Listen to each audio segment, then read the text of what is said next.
yang ditawarkan oleh dunia kehidupan dengan dunia Islam tentang manusia. Apa konsep manusia menurut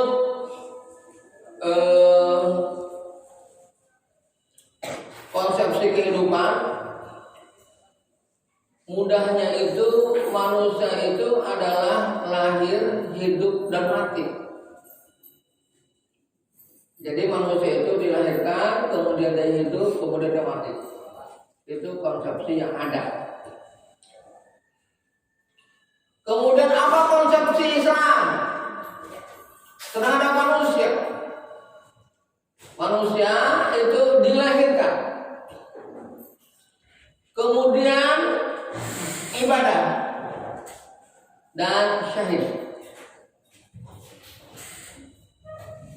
Ya, jadi bedanya konsepsi manusia versi Islam dengan versi kemanusiaan itu bedanya pada isi. Ya, pada isi. Jadi kalau dalam konsep kemanusiaan hidup ya hidup gitu. Tapi kalau konsepsi Islam hidup yang harus berguna, harus bermanfaat dan sebagainya. Nah, namanya ibadah kepada Allah. Dan mati harus syahid. Ya nanti suatu saat kita kupas banyak itu. Ya walaupun dulu pernah saya sampaikan. Sekarang kita analisa pernikahan. Pernikahan itu apakah takdir Allah? Apa kehendak manusia? Apakah takdir Allah? Apa kehendak manusia? Itu yang pertama yang harus kita bahas. Yang kedua nanti akan kita bahas juga. Apakah pernikahan ini tuntunan dari Allah? Apa tatanan kehidupan? Ya. Apakah nikah itu tuntunan dari Allah? Apa sebuah tatanan kehidupan? Yang ketiga mungkin yang akan kita bahas adalah apakah pernikahan itu sebagai misi Allah apa misi manusia? Sekali lagi, apakah pernikahan itu sebagai misi Allah atau visi manusia? Ya. Nah kita akan bahas ini. Ya, jamaah yang berbeda.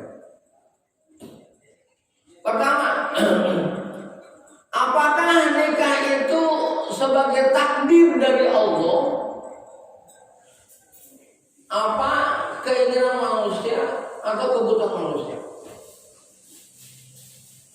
Ternyata antara takdir Allah dengan harapan manusia, dengan keinginan manusia itu sama. Jadi nikah itu merupakan takdir Allah dan keinginan kita, harapan kita, kebutuhan kita, gitu. Jadi sebenarnya Islam itu sama dengan keharapan manusia, sama dengan keinginan manusia. Hanya kalau dalam takdir Allah, kalau nikah sebagai sebuah takdir Allah, tolong pahami dong gitu, akan begitu. Apapun yang kita lakukan setelah pernikahan, maka haruslah kita sadari bahwa ini ketentuan Allah.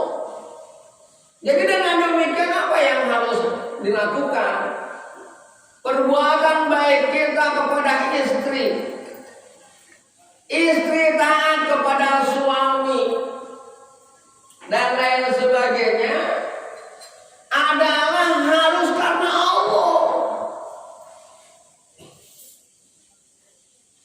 bukan semata tuntutan istri, bukan semata harapan istri, bukan semata keinginan istri. Demikian juga istri taat sama suami.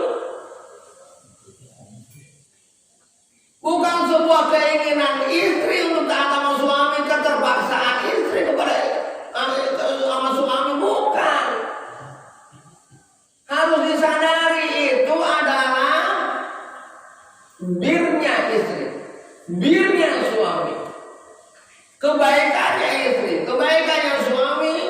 Makanya laisal birra an tuwallu wujuhakum qibala masyriqi wal maghrib, walakinnal birra man amana billahi wa dan sebagainya. Didasarkan kebaikan itu kepada Allah. Ya. Ini sering sekali kita selaku muslim gak kita isi ini. Seakan-akan kebaikan kepada istri adalah hanya sebagai sebuah walaupun tidak salah tanggung jawab suami kepada istri atau sebaliknya. Ya. Nah, apa nilai unggulnya? Nilai unggulnya tentu saja namanya pengabdian kepada Allah. Itu akhirnya kalau bahasa Rasulullah Shallallahu Alaihi Wasallam, laisal wasil bil mukafir walakinal wasil man qata'a rahimah. Itu bahasa mudahnya yang kita pahami. Bukanlah menyambungkan sebuah silaturahmi dengan kita berbalas jasa atau berbalas budi atau berbalas sakit hati, tapi menyambungkan silaturahmi dalam kota rahimah, tidak terpengaruh oleh situasi dan kondisi yang kita silaturahmi. Menyambungkan ketika diputuskan. Mananya apa? Mananya itu kita berbuat baiknya itu apakah nanti akan menjadi pintu hidayah istri akhirnya taat kepada suami? Apa semakin baik dia beribadah kepada Allah dan lain sebagainya, jadi mungkin menjadi pintu sebagaimana doa kita. Allahumma ja'alni sababan liman ihtada. Ya Allah, jadikanlah aku ini menjadi sebab orang mendapatkan hidayahku, hidayahmu, dimana kita mendapatkan hidayah.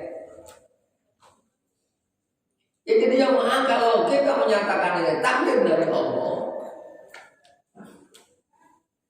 maka sekali lagi namanya kita pasrah kepada takdir Allah, maka segala sesuatunya kita lakukan dengan keikhlasan kita kepada Allah Subhanahu wa Ta'ala. Dan itu sebenarnya harapan penuh manusia, keinginan sebenarnya manusia. Walaupun keinginan manusia, suami pahami dong istri, istri pahami dong suami, cakap begitu. Ayah tanggung jawab dong sama anak ngerti dong situasi orang tua. Itu kebutuhan memang dilegalisir oleh Allah Subhanahu wa Ta'ala. Kalau kita ngaji uqudul jaid, maka itu akan ketemu. Ya, Al-Jiwib sudah bicara hal itu. Jadi jamaah yang berbahagia, sekali lagi kita mengharapkan agar kita sebagai pasangan itu Allah memberikan ketepatan. Ya. Oleh sebab itulah peran-peran harus kita laksanakan. Kita bahas yang kedua. Kita singkat aja ya, tidak panjang kali. Yang kedua, apakah pernikahan itu sebagai tuntunan Allah? Apa tatanan kehidupan? Karena ternyata tatanan kehidupan dan tuntunan kehidupan hampir sama.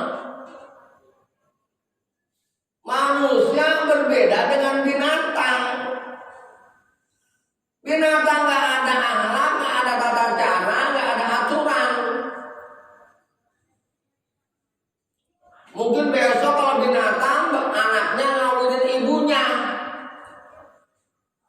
atau tidak melalui proses sedemikian rupa. Itu namanya binatang. Tapi tataran manusia itu mengharapkan bagaimana tata cara. Makanya semua agama, tidak perlu agama apapun, ada jurisprudensinya seakan-akan gitu.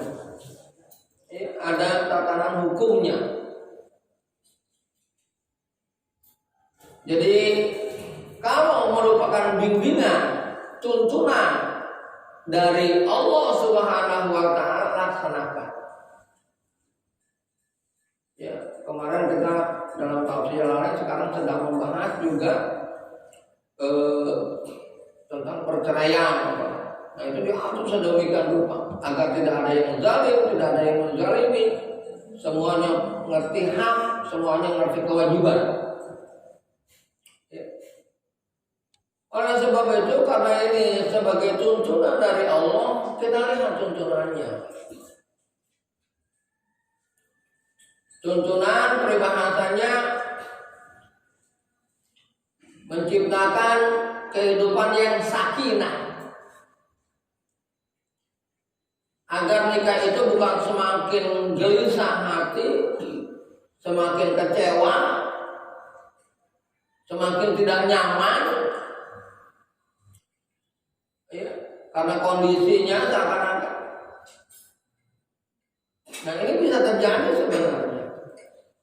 Tapi ketika kita melihat tuntunan, maka pernikahan akan membuat sakinah, akan nyaman. Bahkan ayat itu berbicara, hunna libasun lakum wa antum libasun lahunna. Kamu itu pakaian istri kamu. Istri kamu itu pakaian kamu, dan kamu itu pakaian istri kamu. Allah simboliskan pakaian yang akan menutupi aurat. Jadi kita mungkin akan buruk jamaah yang berbahagia ketika tidak melalui proses pernikahan. Orang akan menganggap kita negatif. Ya, ketika kita tidak menikah. Dia menikah itu membuat ketenangan hidup. Ya, kalau anak-anak itu di pesantren suka diajarin aina taskunin, di mana kamu tinggal. Nah, sakinah itu di situ artinya tinggal. Ya, makanya berumah tangga itu dia suka mempunyai tempat tinggal. Nah, tempat tinggal itu tidak hanya berbentuk fisik saja. Makanya kalau kita lihat naluriah, ketika kita pulang ke rumah, itu tidak apa-apa, tidak butuh sama istri, tidak butuh. Tapi ingin yang dilihat istri dulu. Masa dulu baru pulang dari kerja, uang itu nggak butuh sama istrinya. Tapi yang ingin dilihat hanya ingin melihat istrinya ada, gitu. Udah istrinya ada atau ada informasi di mana, udah senang dia. Coba kalau nggak ada istrinya, nanya sama anaknya, malu di mana? Nggak tahu ya. Itu udah ada perasaan negatif gitu. Pulang-pulang kemudian dia dari mana? Dari sono, yang ngomong dong sebelumnya, ya, dan lain sebagainya. Ya. Jadi istri atau kita itu harus jadi tempat tinggal pasangan kita. Ya. Coba sebuah tradisi, Pak dulu. Orang yang paling besar, paling tua, kemana sih yang udah diibuin Jakarta ya? Ya, umur. Jadi sekali lagi kita ini harus menjadi tempat tinggal istri kita. Istri kita tuh kangen sama kita. Kita tuh kangen sama istri kita. Seakan-akan kalau bagaimana sih kalau kita nggak punya tempat tinggal? Kan kurang nyaman, kurang enak. Ya. Ini kenapa kita menjadi tempat tinggal? Mungkin kurang doa kita, kurang ngobrol kita. Ngobrol ujung-ujungnya berantem. Ini kan tentang kepribadiannya nggak bagus. Ngobrol enak, ya. Berantem. Nggak bisa karena kepribadiannya. Jadi pribadinya harus bagus dua-duanya. Ya jadi begitu. Kita akan tenang hidup. Ya. Kedua mawadah harus saling kasih. Allah sudah buktikan kalau memang ada kebutuhan kita kepada istri kita, istri juga ada kebutuhan kepada kita. Tidak hanya biologis, ya. Tidak hanya fisik, tapi materi juga, imateri juga, mentalitas juga. Sebenarnya saling membutuhkan. Jadi saling mengasihi, saling menyayangi. Kalau kadang-kadang kita melihat itu ketika ada masalah, ketika kita sakit yang paling repot itu istri. Yang ingin menemani terus itu memang istri. Ya. Istri juga begitu, suami juga begitu. Ketika istrinya sakit, yang jadi satu yang nyari dana dan sebagainya itu suami. Ya. Sampai semalam itu ketika anak saya WA, Umi panas mulu nggak turun-turun, saya tinggalin dulu tuh sebentar. Ya, kenapa? Karena memang dia ada panggilan gitu ya. Jadi saling mencintai, yang sebenarnya mencintai kita kan istri kita. Cuma ini nggak dirawat. Dulu teman saya namanya Adi Masuri itu membuat buku Unconditional Love, ya. Bahwa sebenarnya cinta itu tidak akan pernah berkurang. Berkurangnya karena tidak kita berikan, kita tidak mau memahami, kita tidak mau mengerti dan lain sebagainya, ya. Jadi orang sebagai itu orang yang berbahagia. Islam sebagai tuntunan memang ingin membuat kita itu supaya bahagia, kita supaya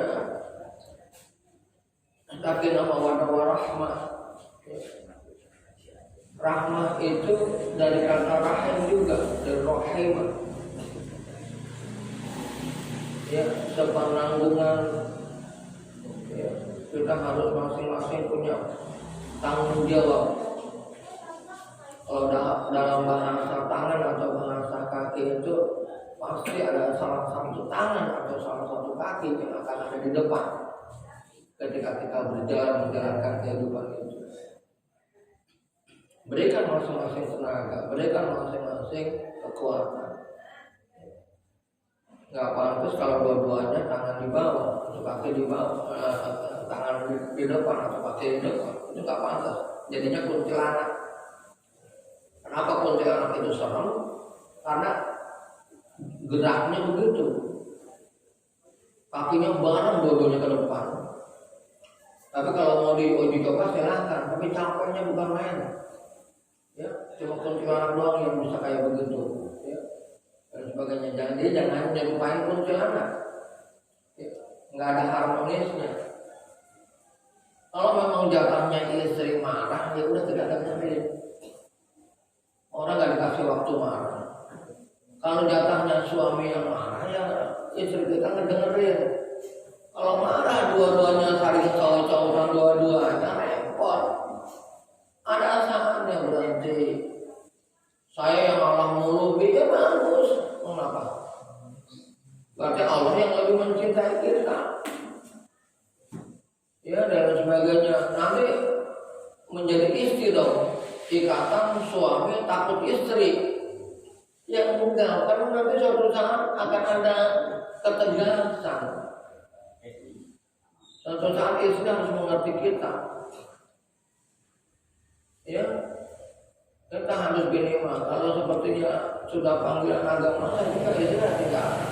Karena saya sakit, karena saya harus mengajar, dan ini memang kepentingan, dan saya sudah di waktu itu PMI ngadain kegiatan, saya suruh ngajar tentang pergerakan. Ya, kalau dalam bahasa ini itu kan PMI itu kan pergerakan mahasiswa Indonesia. Kalau bahasa Arab itu muharrik, ya. Nah, saya itu harus mengajarkan filsafat harokah itu. Nah, saya buat tulisan sebanyak 32 halaman, udah saya siapkan. Entah kenapa pada hari H, sedangkan ini saya harus memberikan materi ini di Cigombong, Sukabumi. Sebelum Sukabumi kan di Cigombong, ya, di sebuah pesantren. Nah, habis begitu kondisi sakit. Entah kenapa orang tua nenek kakeknya dia juga meninggal. Tapi saya berdepil ini harus mengisi ini selama 8 jam saya harus bicara, karena harus menentukan langkah kemudiannya itu di filsafat harokah ini. Nah, tetap saya tinggalkan kondisi sakit, kondisi sudah ini. Kenapa? Karena saya merasakan kewajiban panggilan ini. Bagaimana ini sudah komitmen, sudah jauh-jauh hari. Ini saya nangis, jangan ambil bisa kayak begini. Ini kewajiban saya tinggalkan. Ketika saya tinggalkan, dikarenakan ini panggilan agama, sampai sana cuma dibalurin, itu doang sembuh. Akhirnya saya bisa bicara 8 jam dalam artian ada teknisnya, ada istirahatnya dan tidaknya, kemudian dilanjutkan pembahasan materi itu. Karena kalau hal itu tidak jelas, tidak sistematis, tidak terarah, maka akan sulit untuk mengakomodir, akan sulit untuk menjadikan lain sebagainya. Nah, akhirnya, jadi ternyata kalau kita menjalankan agama, memang setan hanya yuwas-yuwas saja, tidak takut. Sampai sana saya hanya dibalurin, kemudian sambil ngisi, sambil ada yang masih minyak angin, ya, karena saya lambat. Nah, ternyata bisa seperti itu. Ya. Ternyata bisa seperti itu. Ya, kalau udah kepentingan agama, ya, jangan sampai itu menghalangi kita. Ya. Tulhikum amwalakum wa auladakum an dzikrillah. Jangan kasih anak dan harta kita juga. Karena kalau bicara masalah agama, itu sudah menyangkut keselamatan kita totalitas. Ya. Nah, jadi dan tatanan kehidupan memang begitu. Semua agama ada tangannya dengan mereka. Jadi sebenarnya kadang-kadang saya berpikir, maka saya merasa aneh gitu loh. Ada orang takut dengan syariah, ditegakkannya syariah Islami. Ada orang takut dengan khilafah. Ada orang takut dengan badatun thayyibatun wa rabbun ghafur yang tadrif yang akamullah wa sunnatur rasuli. Yang takut dalam menegakkan agama. Islam itu agama yang adil dengan seadil-adilnya. Islam itu gak boleh sampai Rasulullah yang begitu sayang kepada Fatimah. Ini mohon maaf jemaah, ya, bahwa walaupun Rasulullah itu banyak putra putrinya, 7 putra putrinya, tapi kecintaan kepada Fatimah itu Rasulullah luar biasa, dan ternyata benar. Tapi apa kata Rasulullah? Lau Fatimah bin Muhammad, kalau Fatimah bin Muhammad itu mencuri, tangannya, tidak peduli siapa dia. Hukum berjalan kepada siapapun.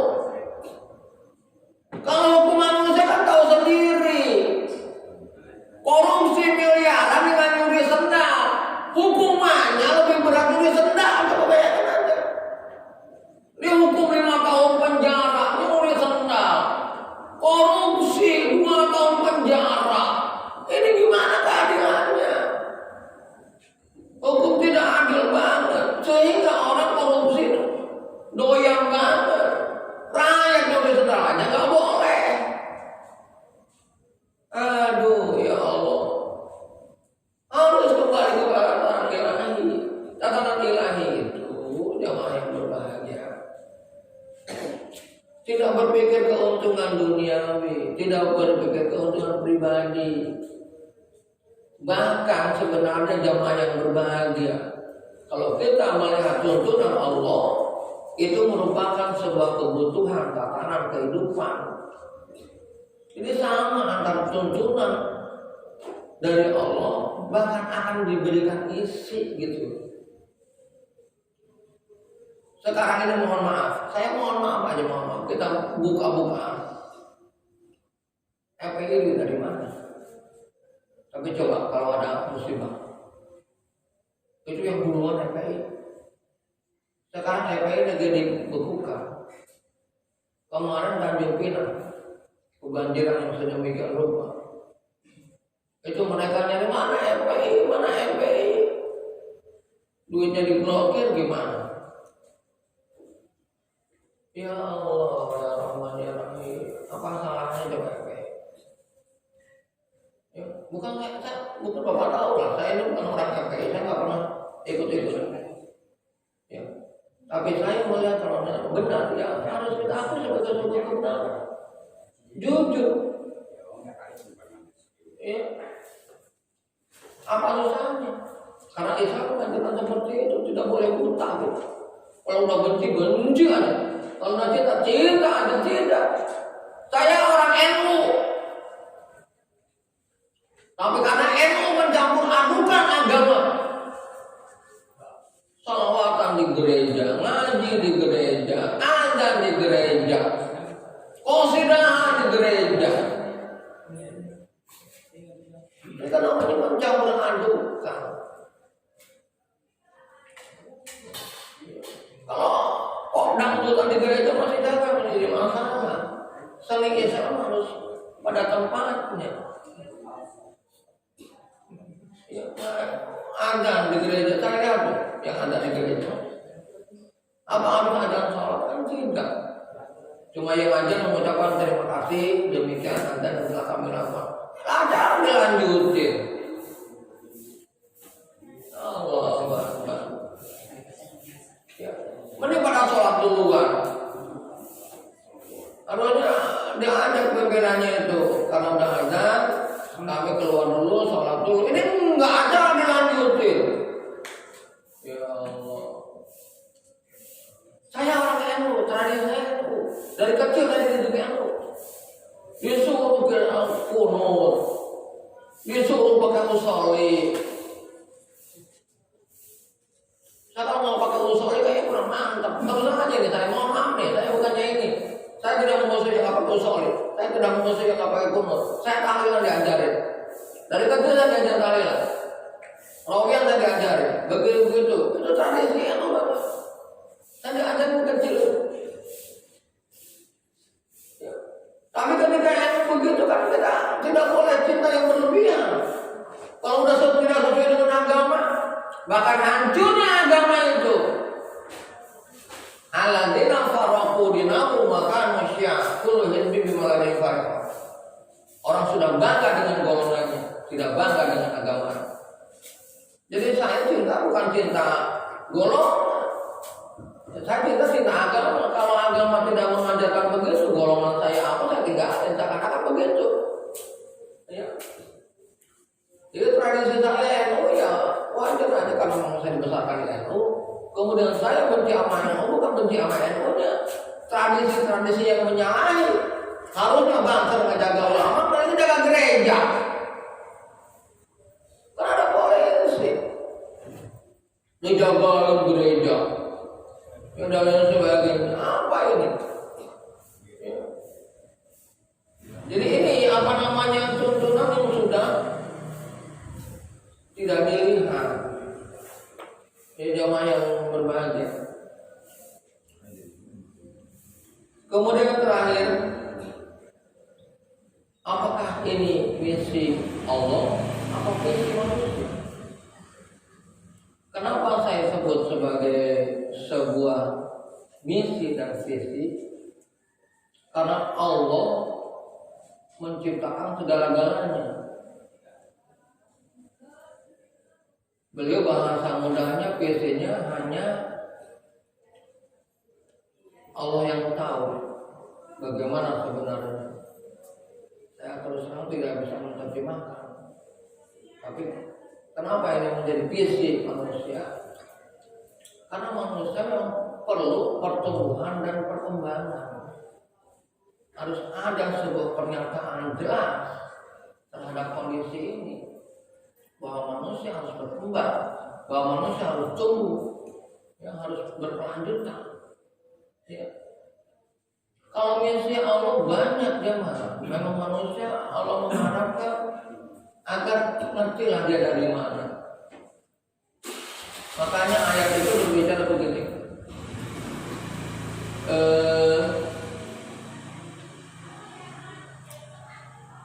Dalam surat 16 ayat 68, wallahu akhrajakum min butuni ummahatikum la ta'lamuna syai'a wa ja'akum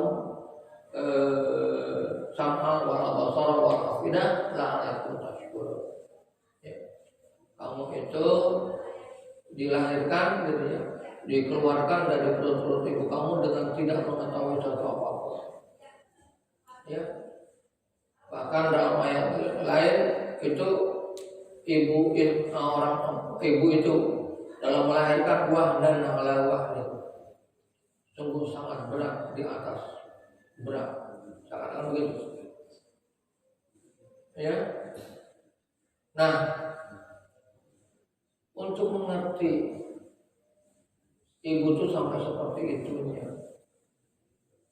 ini Al-Quran sudah menggambarkan seperti itu saja. Masih banyak anak yang nggak mau taat sama orang tua, egonya masih tinggi.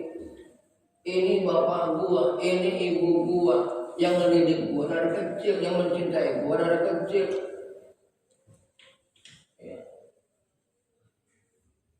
Yang mau susah karena gua, karena begitu. Itu ada banyak ada kesombongan, kata kaburan. Ada nggak mau taat. Dikasih oleh Pak RT duit 100.000, makasihnya juga 100.000. Seakan-akan begitu. Tapi dikasih orang tua 1 juta, dia akan terima kasih 1 juta. Masih ngedumel. 1 juta katanya untuk apa? Orang bayar kuliah ada, belum bukunya, belum apanya. Dumel. Dikasih orang lain 100.000, makasihnya banyak. Dikasih orang tua lupa. Agama mengajarkan tidak begitu, nah. Bahkan agama mengajarkan kalau kamu sukses, banyak orang sukses, dan bukti nyata orang sukses itu karena kembali mendapatkan ridho dari orang tua. Orang tuanya ridho kepadanya. Kenapa perjalanannya begitu indah? Makanya nanti ketika berpulang saya suruh, kehidupan kamu sebenarnya sama. Orang tua kamu itu lebih taat daripada Abi. Kalau sama Abi kamu takut, sama Abi kamu sedih, sama Abi kamu gak enak. Lebih gak enak lagi kamu sama orang tua. Karena sering ini lupa. Agama selalu menasihatin. Ya. Dan lain sebagainya. Ya.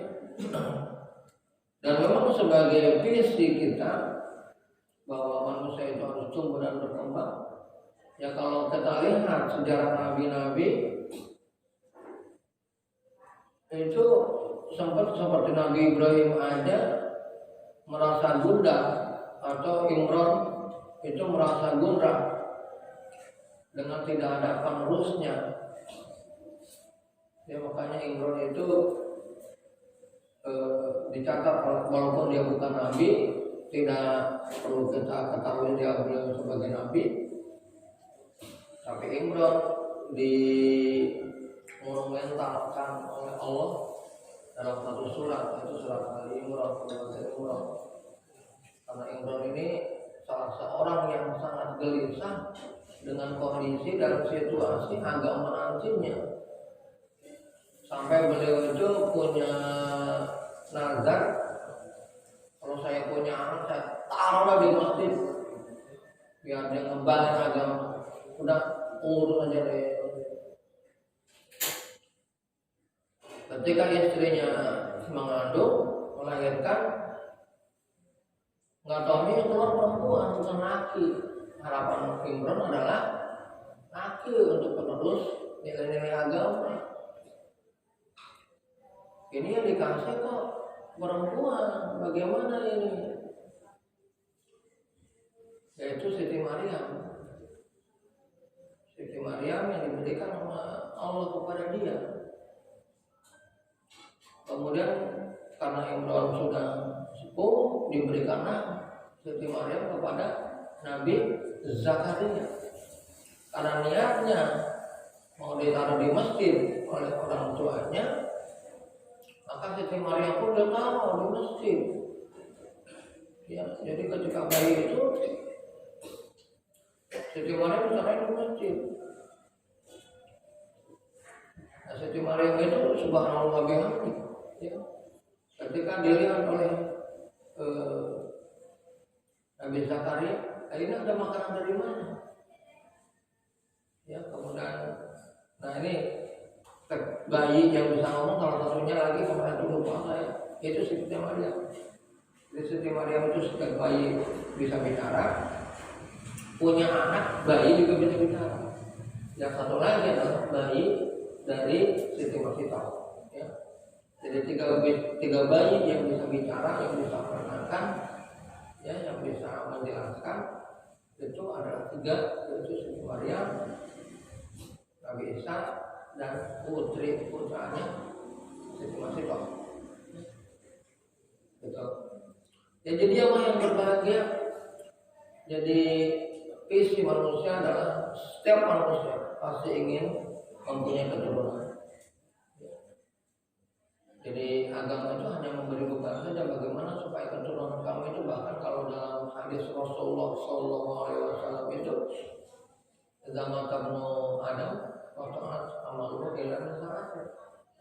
Salah satunya waladun sholihin ya doa.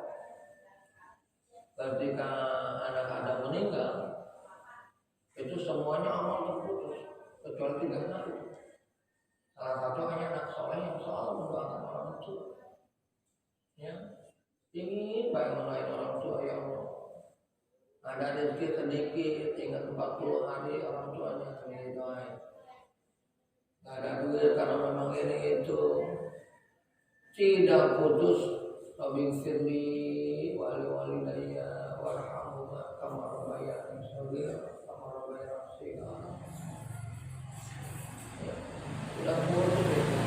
Kalau Allah pada itu sedikit dengan niat, ya, supaya tidak lupa mendoakan orang tua. Astagfirullahaladzim li wali doain orang tua. Istighfar yang mendoakan juga orang tua sekali supaya tak lupa. Ya sudah. Ya. Ini ada hadis Rasulullah SAW yang terakhir mungkin ya. Hadis Rasulullah SAW, birru walidakum sabarukum abnaakum. Coba kamu biasakan berbuat baik kepada orang tua, nanti orang-orang kamu akan berbuat baik kepada kamu. Insya Allah kalau kita selalu mendoakan orang tua, anak-anak kita mendoakan kita.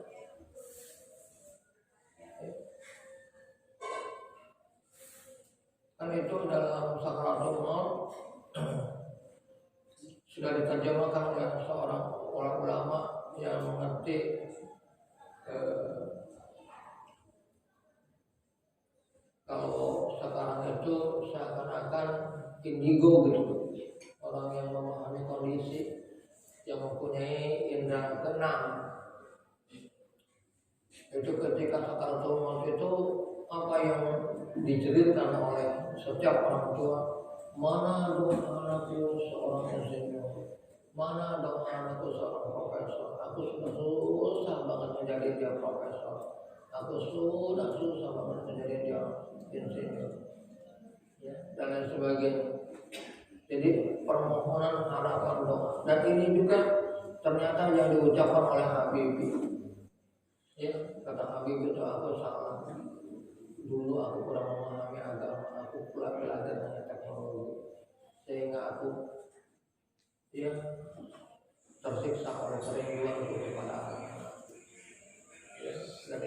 terakhir Habibie bicara. Jadi jamaah yang berbahagia, marilah kita yakini bahwa Islam itu sangat sesuai dengan harapan kita, sangat sesuai dengan keinginan kita, sangat sesuai dengan bukan hanya kita, semua manusia sebenarnya. Oleh sebab itu jangan fobi, walaupun dilarang ngomong khilafah, jangan takut, lebih takutlah kepada Allah. Khilafah itu wajib, ada aturannya, wajib. Ya, jadi sampaikan bahwa manusia itu adalah makhluk yang harus menjadikan dirinya sebagai sebuah elemen terbentuknya khalifatul Islam. Jangan sampai berhenti di Ali bin Abi Thalib ya, atau khilafah itu lagi. Ya. Baik, terima kasih. Mudah-mudahan Allah beri hidayah dan taufik kepada kita semuanya. Insya Allah nanti kita akan ikut untuk menerima tamu ya dari Jawa, Pak Rahmat dan Ria, ya Jawa ya. Ya mudah-mudahan kita ada waktu semua. Baik, terima kasih. Bila kita hidayah wal hidayah al-fatihah.